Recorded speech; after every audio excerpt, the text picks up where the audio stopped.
This is the review of the Big Button Plus telephone by Northwestern Bell Phones. My wife's mother is 87 years old, and she's having trouble seeing, and she's at home by herself at times when her husband's gone. And so we got this phone for her so she can use it, that it has big buttons on it, and they're easy to read. The other ideal thing with this phone is it has a memory button where you can program in up to 10 different phone numbers that she can dial with one touch. So she can hit memory and touch and dial my wife or her two sisters. She can dial her husband's cell phone or call him at work. So it's a very useful phone for somebody who's getting elderly and needs a little help. When you unbox the phone, this is what you're going to see inside of it. I read a lot of reviews before I posted this. I read some of the questions and answers, and I couldn't believe the amount of garbage that people had written that wasn't exactly true. There is no AC power supply in this thing. Hypothetically, you won't even need one.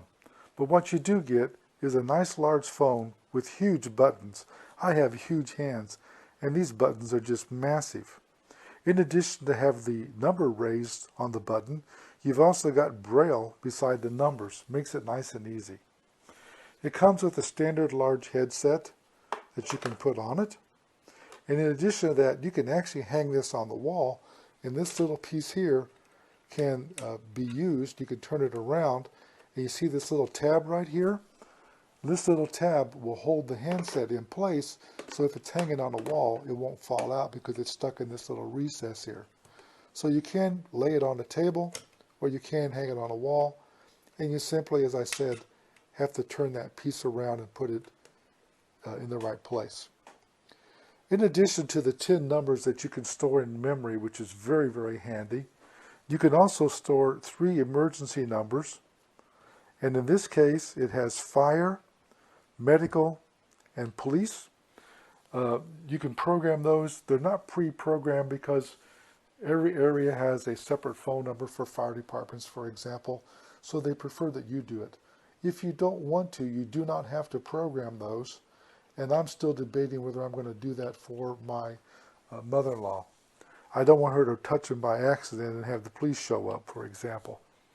But they can also be programmed with other numbers. If I wanted to, I could program this for the 3 sisters, for example, and instead of having to do a memory dial a number, she now has a one-press button that she can dial the number with.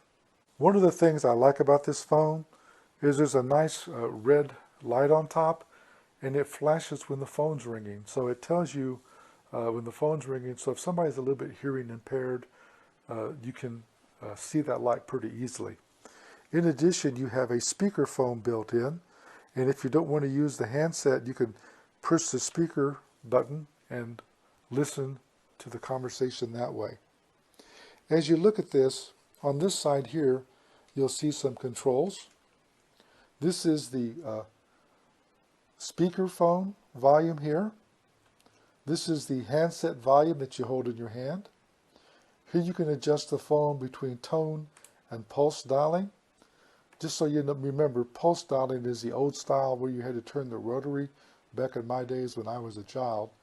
And tone is the new digital format. Then here you can actually adjust the ringer volume. It's rather nice. On the back side here, you'll see the phone line. This is the line that plugs into the wall. This is where you'd plug in either one of these 2 cords. You get a long one and a short one. The short one's for if you're going to hang it on the wall, and the long one's if it's going to be sitting on a table. So that makes it nice and handy. As I flip this around here, you'll see here you have the plug here for the handset. And in this case, you simply take this handset cord that you see here. You're going to take it and plug it in place. You heard it snap in place. You're going to take this and you're going to plug this in.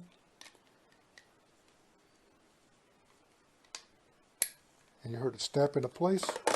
So that part's already assembled. Simple and easy. There's a lot of questions and answers on the phone about the phone having an AC power supply. You don't need it with a phone. Phones are powered by the phone lines that come into your home, and they typically have 2 wires that are active And those two wires are what's called tip and ring. They actually power the phone. If you think back to the old-fashioned phones, when somebody called you, the phone rang. You go, where'd the power come from? It's from the phone cord coming from the wall. Oddly enough, this does have a spot on the back for two batteries that go in here. They are two AA batteries, and that's what you put in here. Make sure you put them in right. But I want to tell you something. This thing came with an instruction manual. It's sitting over here. It's just average. And it tells you to put the batteries in, but it absolutely does not tell you what the batteries are for. I think that's something that they need to correct in the manual. I mean, come on, guys. Let's write a manual that people can understand. Here you can see I've inserted the two AA batteries into place. And make sure you put the cover back on it. Be honest with you, there's no explanation of the purpose of the batteries. I've not yet programmed all the numbers into it. I'm going to wait till I get to her house to do that. But the only thing I can think of a purpose for these batteries is to hold the storage of the numbers that you program inside in case you do lose power to the phone. One thing to remember, somebody asked this question, if I lose power, does my phone work? Well, I had a landline for something like 50 years. And I got to tell you something. Whenever we lost AC power, we never lost phone. Because our phone's powered by the separate wire from a separate source coming from the phone company. The phone also comes with two screws to mount it to a wall if you'd like to do that. We're just going to use this as a table phone beside your chair. We like this product. We had a similar phone. It didn't work very well.